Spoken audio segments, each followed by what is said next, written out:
diferentes. Mas felizmente, com o decorrer das provas, foi todo mundo se sentindo mais à vontade. E no final, pouco se sabia quem é que realmente ia ser selecionado. Na hora em que eu estava entre os 6 selecionados que iriam à Inglaterra fazer as grandes finais, as finais, eu me senti realmente muito contente. O que é preciso para enfrentar um Camel Truth? Bom, é preciso, antes de mais nada, ser um bom piloto, ter conhecimentos de mecânica, um bom preparo físico e muita coragem. Pra você ter uma ideia, nos 3 primeiros dias, 7 jipes capotaram. E, além disso, também um grande espírito de equipe. Esse espírito de equipe é que talvez seja uma das coisas mais importantes, porque diante de uma situação de tensão e trabalho constante, haviam 8 nacionalidades diferentes, é necessário que você mantenha calma e que você tenha um trabalho espiritual, né, um trabalho emocional, para poder aguentar os conflitos que surgirão inevitavelmente quando você tem que realmente ajudar um ao outro o tempo todo. E você tem que se esforçar para estar sempre pronto para ajudar uma pessoa que tenha capotado, por exemplo. E como aconteciam essas capotagens? Olha, essas capotagens aconteciam por diversas razões. Uma delas, por exemplo, era o mau estado das trilhas, que estavam abandonadas, algumas há 6 anos, outras há 12 anos. Por exemplo, um buraco que um formigueiro tenha feito no meio de uma trilha e que com as chuvas, depois de anos, tenha se transformado numa cratera. Os alemães, por exemplo, caíram numa dessa que tinha quase 4 metros de comprimento e eles afundaram, praticamente desapareceram na frente de nós. Quando a trilha desabava parcialmente, você podia rolar de lado, como aconteceu algumas vezes. E além disso, nessas estradas eram realizadas as provas de velocidade. Então a diferença de chegar em último, chegar em primeiro e capotar era mínima. Às vezes 1 quilômetro de velocidade a mais, você já estava capotando. E a viagem? Olha, a viagem foi extremamente cansativa. Nós passamos exatamente 31 horas dentro de aviões, o que nos deu, assim, uma confusão muito grande em relação a horários. E, evidentemente, sair do Brasil e chegar em Balikpapan, capital de Bornéu, é sempre um choque, né? Uma cultura totalmente diferente. E como é que é essa parte tão distante do mundo? As pessoas, o lugar... Bornéu é uma imensa ilha, aliás, a 3ª maior do mundo, mas com uma densidade populacional menor que a Amazônia, coberta por uma selva. Mas, ao contrário de muitos países por nós visitados, o povo é muito simpático. Eu me lembro, na África, por exemplo, quando você tira uma foto, você pode até apanhar. E lá em Bornéu, não. O povo recebia a gente de uma forma encantadora e tinha o maior prazer em posar em fotos, em conversar com a gente, mesmo através de gestos. E as crianças também eram adoráveis.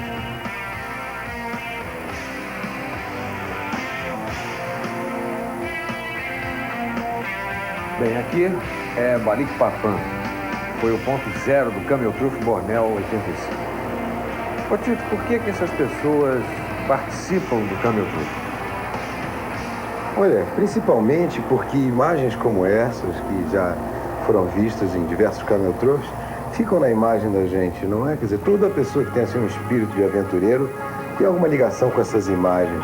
A vontade de viver um pouco a fantasia, testar os seus limites, os limites da máquina, os limites da aventura, com pessoas de outras nacionalidades e que têm os mesmos ideais, não é? Ô, Carlos, explica pra gente como é que funciona o Camel Truth, qual é o mecanismo? O Camel Truth é uma grande expedição que avança pela floresta e que tem um percurso pré-determinado, porém pode mudar diante das dificuldades apresentadas. Durante o dia, durante a noite, você tem inúmeros trabalhos de construção de pontes, de abertura de picadas e a qualquer momento o Camel Truth pode ser interrompido para uma prova especial que conta pontos para a classificação final.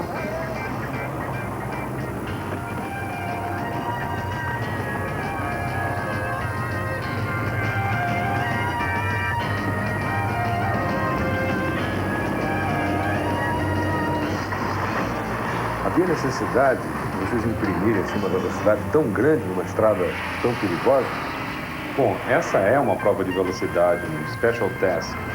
Então, nessas provas, todo mundo queria ganhar. Então, o limite entre você ganhar e capotar é muito pequeno. Você vê agora o suíço vai capotar. Perdeu a trilha. Perdeu a trilha. Perdeu o controle do carro. Isso aí é holandês. Ele vai capotar de uma outra maneira. Então isso acontecia frequentemente. Os primeiros 3 dias, 7 carros capotaram desse jeito. E é nessas horas que você vai notar exatamente o que é o espírito de equipe. Você vê ali na posição que ele está, não há possibilidade de ele sair sozinho. Imediatamente os outros competidores todos se juntavam e para que ele voltasse ao Land Rover e continuasse o trajeto em tempo de ganhar os pontos. O interesse de todos era que todo mundo estivesse bem. Sozinho, o holandês continuaria exatamente onde está até hoje. Ele está tentando sozinho sair, mas vocês vão ver que não é possível. Ele entrou numa posição que só com a ajuda do guincho, a ajuda de terceiro, você consegue sair de certas posições. Já está sendo ajudado todo mundo. O guincho é um elemento indispensável para uma expedição como essa.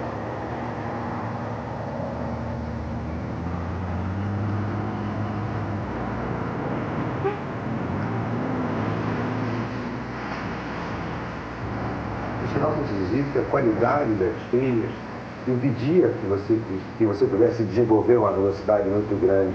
Quando você exagerava um pouco na velocidade, uma coisa, um buraco, uma ponte, um rio que você atravessava, acabava causando grandes transtornos e quebrando até a suspensão do carro.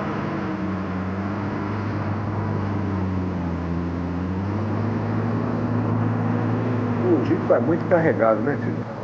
Vê por aí uma quantidade enorme de equipamentos. Nós tínhamos que levar conosco toda a alimentação e água necessária para poder fazer o trajeto inteiro. Então, realmente, nós estávamos bem pesados e, pior de tudo, que fazia bastante peso no teto do carro, o que complicava um pouco a nossa estabilidade. Inclusive, você vê na traseira do Land Rover 4 tanques de combustível, mais 100 quilos que você tinha no teto do Jeep.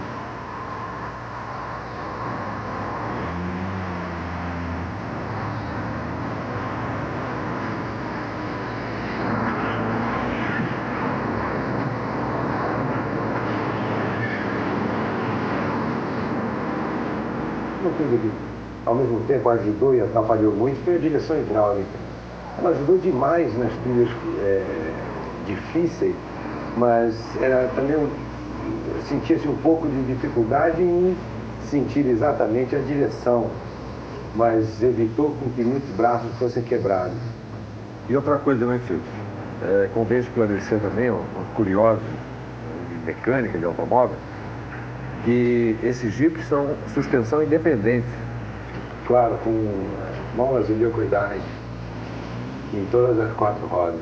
Os motores eram diesel 4 cilindros também, que eram excelentes motores na selva, muito confiáveis.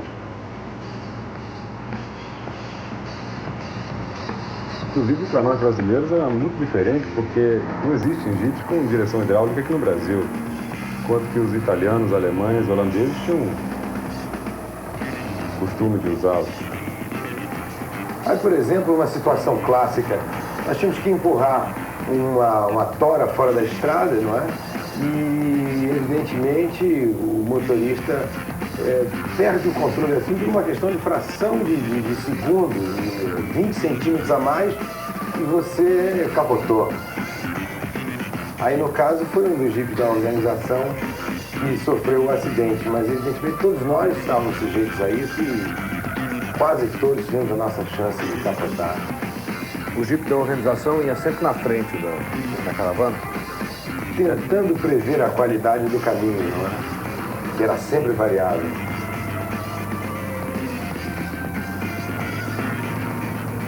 É importante lembrar que não havia uma trilha definitiva. A natureza estava sempre criando problemas, tentando pegar peças em nós que acreditávamos que havia possibilidade de passar. Aí, por exemplo, eu estou notando que venho eu aí dirigindo o Jeep do Brasil, esse agora que se vê na tela, nós vimos passando. Esse era um lugar, por exemplo, onde não havia água no dia anterior. Chove muito, Bornel? Olha, chovia diariamente, especialmente à noite, o que dificultava muito o descanso, porque teoricamente era de noite que a gente devia descansar. Mas como a gente se atrasava muito durante o dia, porque o percurso era muito difícil, as poucas horas que eram disponíveis à noite para dormir, caía aquele toró. A partir de 3 horas da manhã até as 7 da manhã chovia sempre. Quer dizer que um dia numa estrada boa, no dia seguinte estava impraticável. Várias vezes nós percorremos, inclusive, trechos que eles tinham percorrido de dia, que na volta a gente tinha que percorrer de novo, e mudava totalmente. Pontes que funcionavam um dia, no dia seguinte tinha um riacho passando e tinha que construir a ponte de novo. É um lugarejo aí, né? Nessas vilas assim nós atravessávamos com muito cuidado, porque como os carros não passavam há muito tempo, havia sempre galinhas, crianças, senhoras. Aí, por exemplo, uma situação clássica, não é? A estrada estava totalmente alagada. Você vê que de repente o Land Rover vira uma lancha. O astral estava negativo, aí nós achávamos que não dava mais para passar. Aí você vê o Cazé, o nosso capitão do Corpo de Bombeiros de São Paulo, tentando lutar com a profundidade da água. Você vê que a água está quase no nível da janela. Mas agora eu gostaria de uma explicação, Carlos. Como é que o Jeep consegue passar uma altura de água dessa sem acontecer nada? Assim, ele está funcionando, porque ele não parou. O Jeep da organização, que foi o primeiro a entrar, ele entrou com o carro em condições normais e andou talvez 50 metros e morreu. Então nós notamos que do jeito que o veículo estava era impossível passar. Então nós tivemos que improvisar. E nós fizemos algumas modificações. Por exemplo, nós ligamos a entrada de ar diretamente na admissão, sem passar pelo filtro, onde podia entrar água. Nós fizemos uma modificação também na parte elétrica, fazendo uma ligação direta e desligando todo o resto da parte elétrica para evitar um curto-circuito. E deixamos as portas entreabertas e amarradas com um calço para a água poder entrar no veículo, para ele não flutuar. Esse aí, inclusive, é o nosso carro e nós fomos os primeiros a passar nesse percurso. Isso deu um altíssimo astral para a gente, porque ninguém pensava que era possível passar. E nós fizemos as modificações e eu sentei o pau e a gente passou. Você nota aí que o carro sem peso tem uma tendência a flutuar e perde a tração. E a correnteza levava você para fora da estrada. Então as pessoas subiam no teto, como você pode notar nessa imagem, as pessoas subiam no teto para aumentar o peso do carro, que com a porta aberta garantia a tração. Presta atenção nessa cena.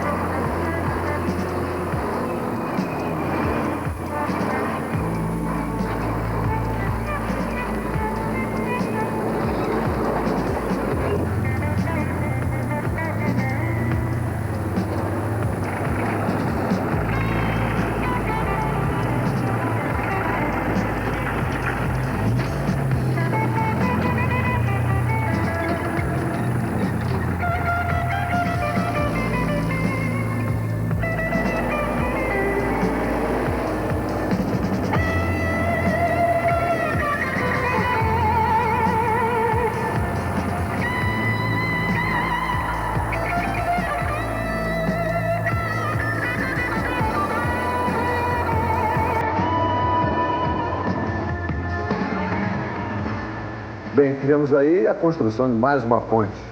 Essa foi difícil, Carlos? Foi difícil, como a maioria delas foram bem difíceis, porque as dificuldades do terreno, como você pode ver, são muitas. Essa ponte é uma ponte bem grande, você vê pelo tamanho das toras. Só a colocação de uma tora dessas, que pesa às vezes toneladas, exige muito cuidado. A própria derrubada da árvore com a motosserra, onde o nosso Osmar, nosso engenheiro florestal, ajudava muito, ele era o principal responsável. E a colocação, porque tinha que passar 26 Land Rovers, tinha que passar em cima dessa ponte.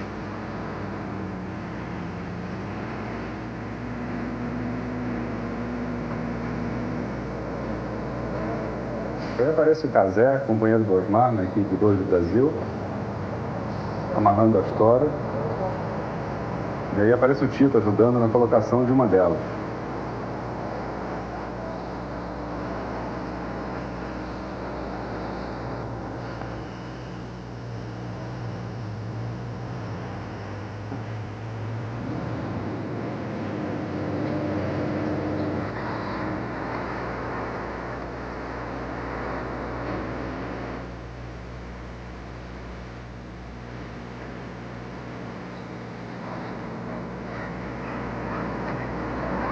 passagem de uma ponte dessa é sempre uma situação de delicadeza, porque a tensão estava ao máximo. Sempre guiados pela pessoa que estivesse na frente, o coração não parava de bater. Bom, e agora finalmente descanso. Vocês paravam muito? Não, olha, a parada normalmente era quando as trilhas não davam mais para eu passar. Normalmente as paradas eram rápidas e não tínhamos nunca mais, assim, umas 3, 4 horas por noite para dormir. De dia a gente parávamos durante a construção de uma ponte. Aí você vê, por exemplo, o acampamento japonês, ele está ali amassando as latinhas para guardar, nós limpávamos todos os acampamentos antes de partirmos.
O que está acontecendo aí? Vocês estão abrindo um caminho na estrada?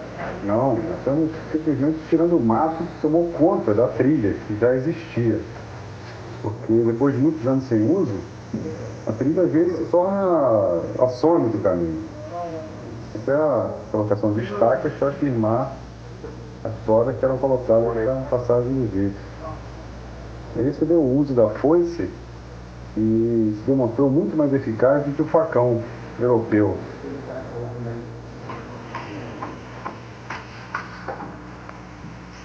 Na realidade, apesar de ter essa quantidade grande de homens trabalhando, o avanço ainda era lentíssimo. Havia dias em que nós conseguimos fazer 3 quilômetros.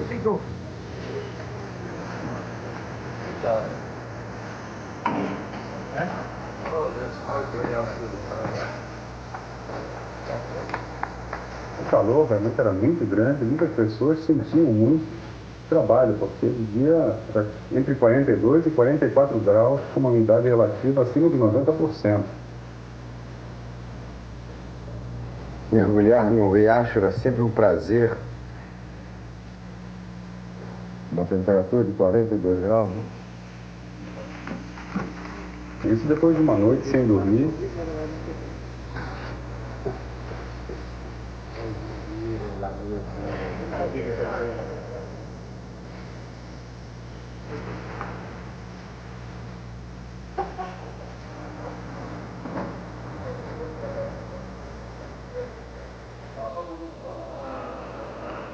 A nossa foice brasileira, que nós vimos aí usada pelos matos, foi um sucesso total. Esse aí é o italiano, o Pepe, que sofreu um acidente com a motosserra. Mas vocês têm médico na equipe, né? Perfeito, isso aí é o Dr. Careta, esse de óculos, que acompanhou a gente durante todo o trajeto e dava uma assistência momentânea. Assim que acontecia um acidente, ele estava lá e tratou muito bem da gente. Era uma segurança muito grande ter um médico cuidando com a gente.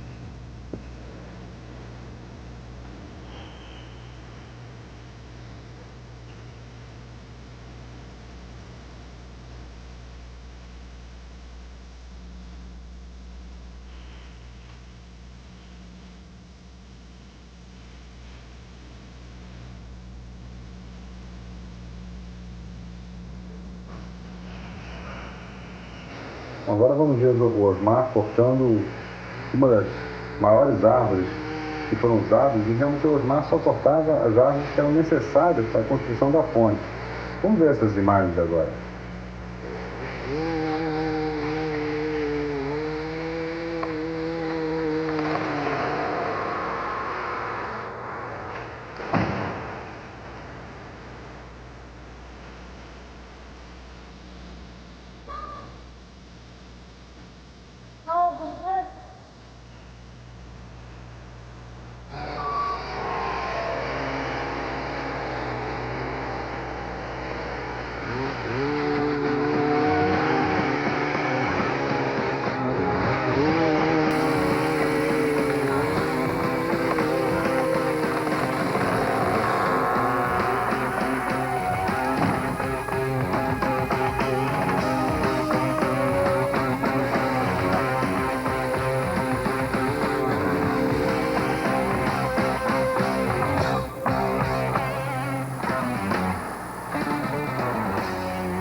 Esse é um momento típico onde era impossível a construção de uma ponte.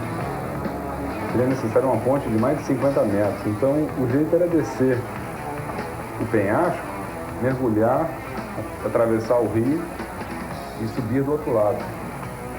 Claro, aí você vê a dificuldade que era você tentar subir um penhasco desse, assim, um barranco, sem uso dos guinchos. Felizmente, com o apoio de estacas e polias, nós conseguimos dobrar a força do guincho e com isso conseguimos subir o barranco. Mas mesmo assim a dificuldade era muita. Nessa subida você vê, por exemplo, que as pessoas têm até dificuldade em se equilibrar e ficar de pé.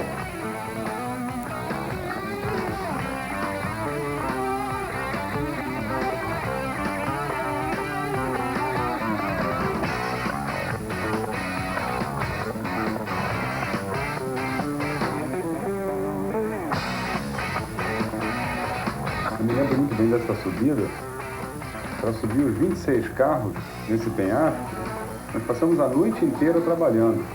No dia seguinte de manhã, continuamos direto com o canotrofe.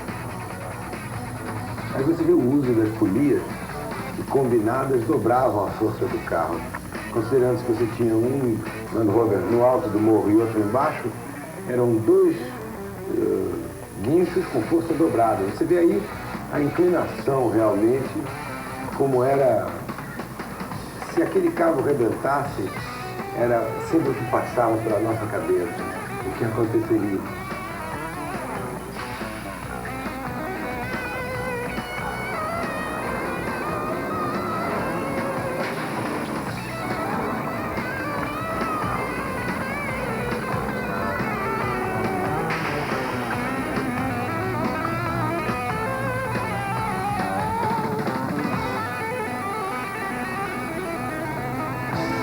Está na mão dele é o comando do guincho, né? Exatamente, o comando do guincho ele podia ser ligado na frente do guincho ou então diretamente dentro do veículo. Você podia dirigir ao mesmo tempo que guinchar o veículo.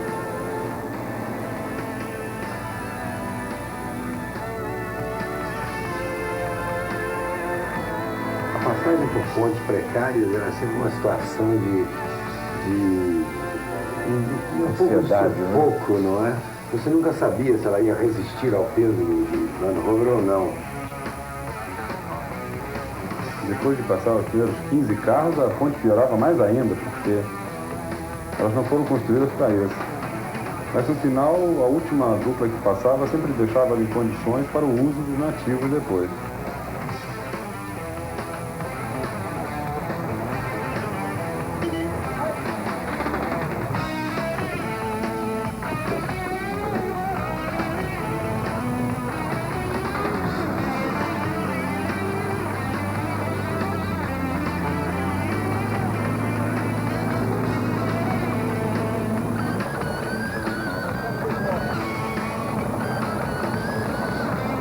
Por exemplo, você vê, eu estava tentando passar com o máximo de cuidado. Esse sou eu.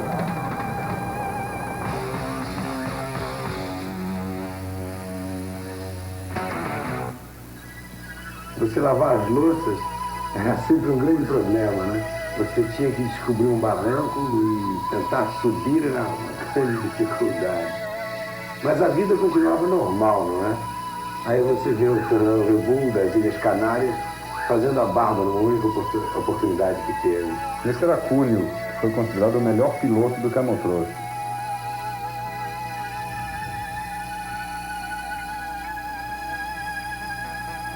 E chegou a hora da comida. Como é que vocês faziam a comida? Como é que era essa transação da comida? Conseguiam comer bem? Cada nação cuidou da sua própria comida. Nós levamos uma comida do Brasil que era muito boa, mas muito demorada. O preparo da comida exigia panelas de pressão e nós raramente tivemos tempo para isso. Então a gente vivia basicamente comendo goiabada com queijo em tubo.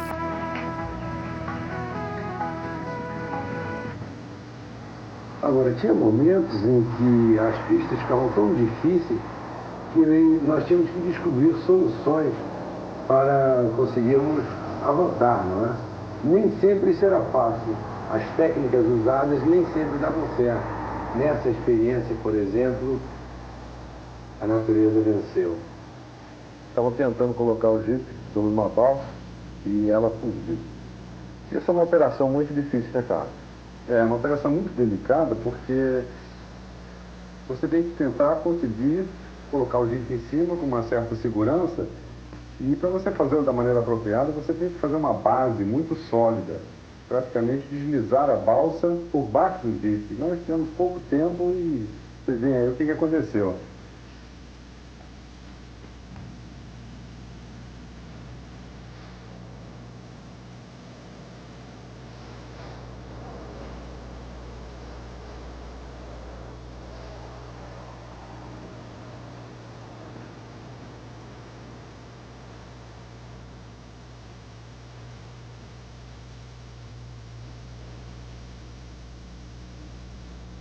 O baile de você conseguir engatar o cabo do Jeep com o veículo submerso é difícil de ser descrita.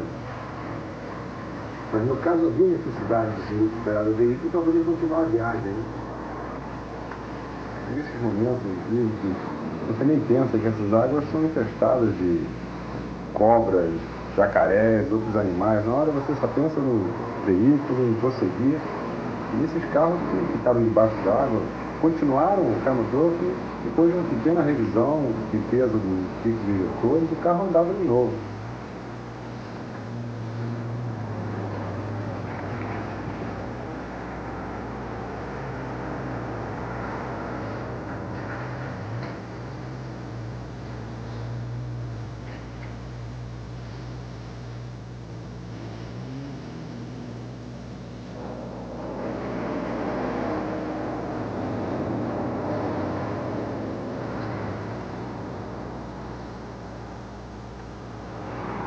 Bom, nesse ponto então da prova, ficou decidido que os jipes seriam içados pelos helicópteros, não é verdade?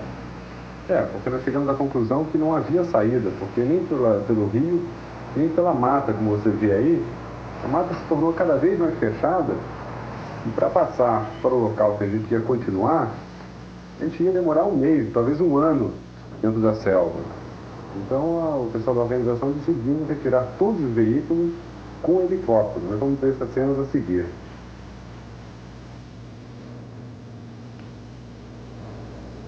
O comando dessa operação foi dos brasileiros, não foi?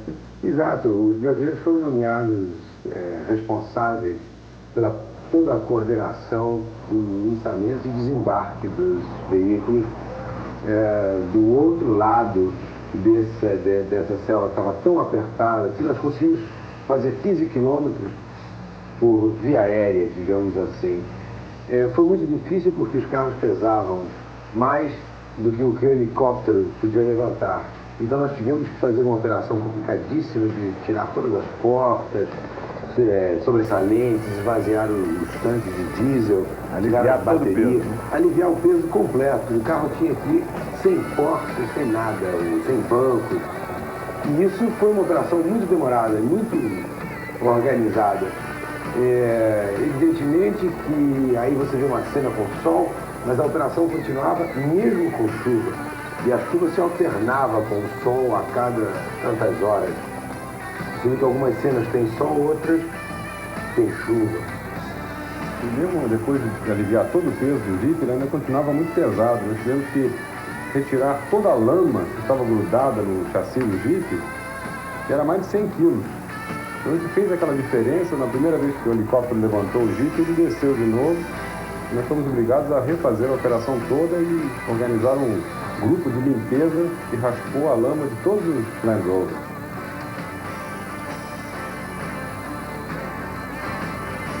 Aí você tem uma ideia mais ou menos do trajeto todo que você fez. Essa foi realmente uma operação muito emocionante. Dá uma olhada só.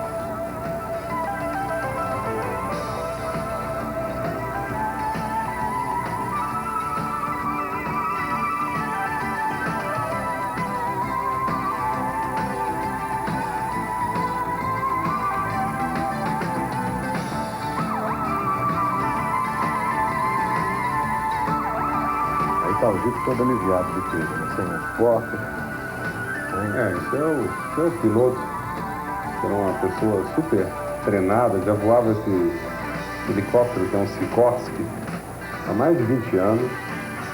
Ele tinha uma experiência, uma frieza realmente impressionante. Ele fez mais de 100 aproximações e viagens com absoluta perfeição. É uma operação muito perigosa, nós sabemos de tantos acidentes com helicópteros, especialmente nessas condições, com carga máxima e tempo muito difícil.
Esse é um dos muitos temporais que se abateu sobre a gente quando a gente estava organizando o transporte dos jipes e das peças. E você vai ver agora o estado que ficou o acampamento.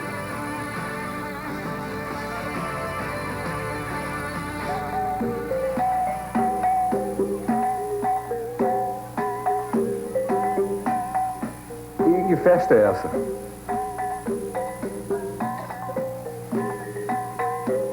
Olha, essa festa, apesar de parecer um carnaval, realmente foi na cidade de Cotabangum, que é cidade, digamos assim, uma aldeia. Nós fomos recepcionados pelo prefeito, governador, com uma grande festa, viu? Todas as dançarinas. E lá pelas tantas nós fomos convidados a dançar com eles. E na hora que eu botei o cocar aqui na cabeça, eu de repente me senti como se eu estivesse dançando carnaval.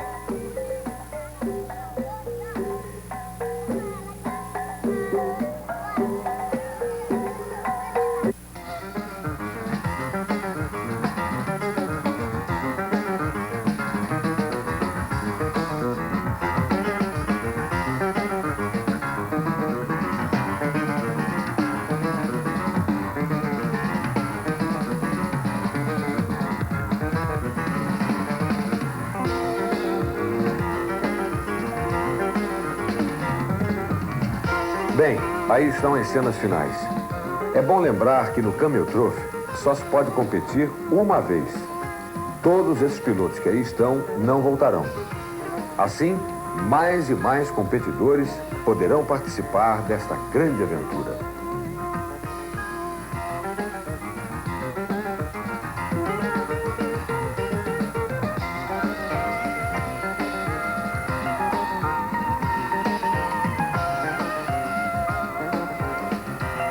Os alemães Heinz Kallen e Bernd Strondar somaram o maior número de pontos nas provas especiais. Mas os brasileiros Tito Rosenberg e Carlos Probst, que aqui estão, foram os grandes vitoriosos. Eles receberam o mais cobiçado prêmio do Camel Trophy Borneo 85. Um prêmio oferecido pelos próprios companheiros de competição. Um prêmio que encerra todo o espírito do Camel Trophy. Tito Rosenberg e Carlos Probst, nossos companheiros brasileiros, receberam um prêmio de melhor espírito de equipe. Nós ficamos muito felizes em ganhar esse prêmio, porque é a primeira vez que uma equipe brasileira participa do Camel Trophy, que foi realizado pela 6ª vez. E ganhar esse prêmio entre 8 países participantes, para nós foi muito bom, porque significou que não é somente a competição que vale, mas é o espírito do Camel Trophy inteiro. O prêmio que os alemães ganharam foi conquistado pela melhor pontuação nas provas especiais, que duravam 1 ou 2 horas por dia. E o Camel Trophy avança 24 horas, com provas coletivas, construção de pontes, abertura de picadas na selva e ajuda mútua de tirar o jipe do outro da lama.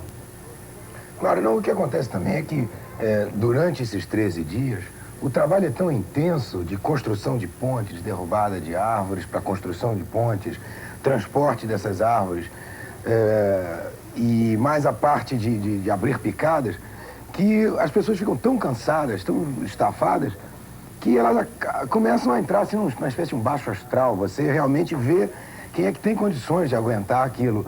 E como nós brasileiros, eu tenho a impressão, talvez pelo nosso estilo de vida já, que nós tínhamos antes, já estávamos preparados para ficar aguentando aquela confusão e aquele desconforto constante. Então, quando vinha um cara assim, totalmente derrubado, cansado, já dizendo, pô, não aguento mais, nós estávamos sempre lá dizendo, olha, escuta aqui um sonzinho de carnaval, sabe? Estávamos sempre tentando animar o negócio e as pessoas sentiam isso, quer dizer, era sempre bom você poder dar um ânimo às pessoas, não que a gente tivesse menos cansado, né? Especialmente nos primeiros dias, as provas foram puramente de competição. Então, o espírito caiu a zero, porque todo mundo queria ganhar apenas as provas especiais. E o Camel Trophy é outra coisa.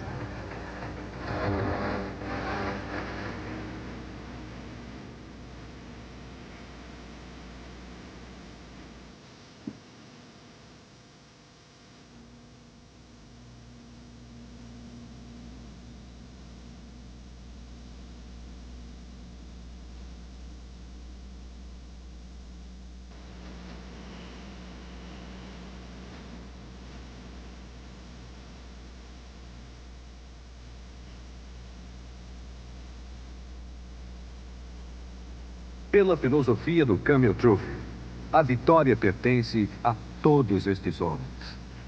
Foram mais de 300 horas de desafios, vitórias e derrotas.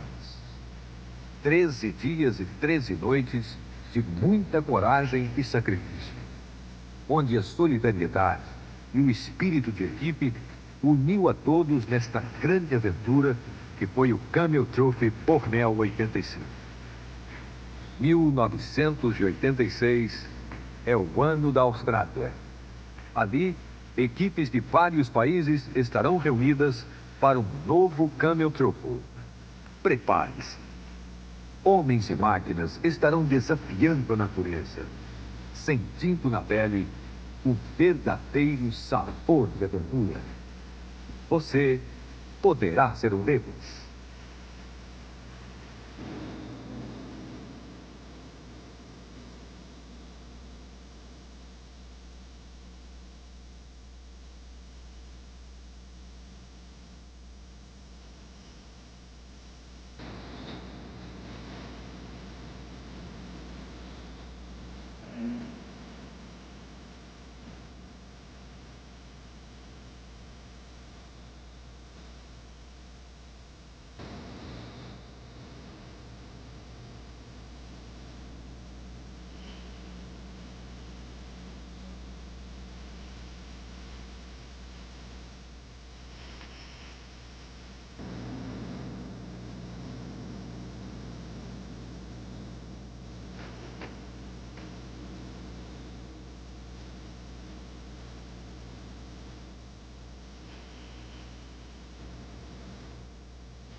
Baratas têm que ser fumigadas.